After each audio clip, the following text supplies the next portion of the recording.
Hello, fellow vloggers. PTPOP here, all four lobes of my brain securely tied behind my back. And I woke up this morning thinking about call centers and what I call call center paranoia.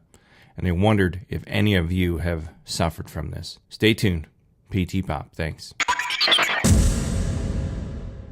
You know, I woke up this morning, for some reason I was thinking about the previous call center I worked in for a bank in Akron, Ohio. Throughout like the last 10 years, I've developed what I've called call center paranoia.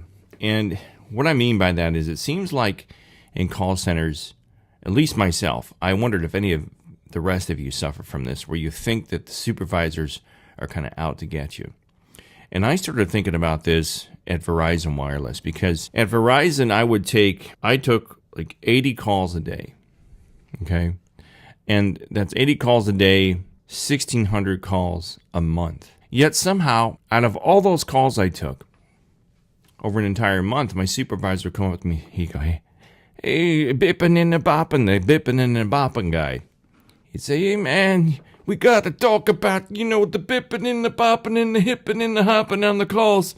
He'd always have 2 or 3 calls he happened to find out of 1,600 that I took that I did something horribly wrong, For you guys that think I'm square, here's my coffee. My fragile mug, that's about as crazy as I get. But I go to work with a tremendous work ethic. I show up early, I'll stay late, I'll do anything anybody asks me to do, and I do it amicably. But I'm not overly zealous, I'm not real friendly, I'm not real outgoing. I definitely am out there to make friends and go out drink. Hey, you want to go drink and talk about the new admin down the hall with the giant rack? I just come to go to work. I don't go there looking for trouble. This guy would always pull me aside and say, hey, you screwed up a couple of these calls. We got to talk about it, man, because you got to fix it. And I'm sitting there, I said to him, I said to this guy, I said to him, I said, look, I take 1,600 calls a month. How is it that just by chance you just happen to find the 3 calls that you think I screwed up, even though, it was debatable whether I really did or not? He's like, well, it's a zippin' and a bippin' and a hippin' and a hoppin'. So I woke up today thinking about this, because at this call center in Akron, they told me I could, there were calls we weren't supposed to take. I was supposed to take calls about banking, like checking accounts and savings accounts and CDs and things like that. Well, I came back and they told me I had to now help people with getting logged into their computers to the bank's website. And I'm like, hold on a second. I'm not trained for that. Well, we'll put you in training for that. So they put me in like literally a 20-minute training. Had to take tech support calls. And then the 2 support departments, we had an escalation department we could send calls to if the customer was escalating it. And, oh no, those departments are not available right now.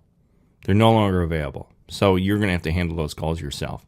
And then I had an escalated call that was supposed to go to my supervisor, and she's like, sorry. I played the audio of that recording for her. She's like, sorry, I'm having a bad day. I can't take this call. You're going to have to, handle it yourself or send it to someone else. I'm just not. I'm going to say something I'll regret if I take this call. So I sit there this morning in my bed, and I'm thinking, were they just trying to get me to quit? All the call centers are like this. So it's either, I'm thinking there's one common denominator in all these call centers, me, or they just don't know what they're doing, 2, or 3, they're just trying to get rid of people or make them quit. I don't understand it. So I'm drinking like I'm a British parliamentary person. Pardon me, my tea is getting cold. I think about this stuff because this last place I worked, when I told you about, I apologize for taking another call center job. I thought this was it. I thought I'd really found a good company to work for. I really did. And it is. It's known as one of the best places to work in the entire Northeast Ohio. And I have been back home for 4 years when I found that. Back from Phoenix. And I was like, wow, it's going to be great. No, it was horrible. It was horrible. I mean, this call center was half empty. Most of the, what do you call them? The conference rooms, that's it, were filled with broken down furniture from all the people they had laid off and let go and got rid of. Let me know, do you have call center paranoia? I have it. I don't know.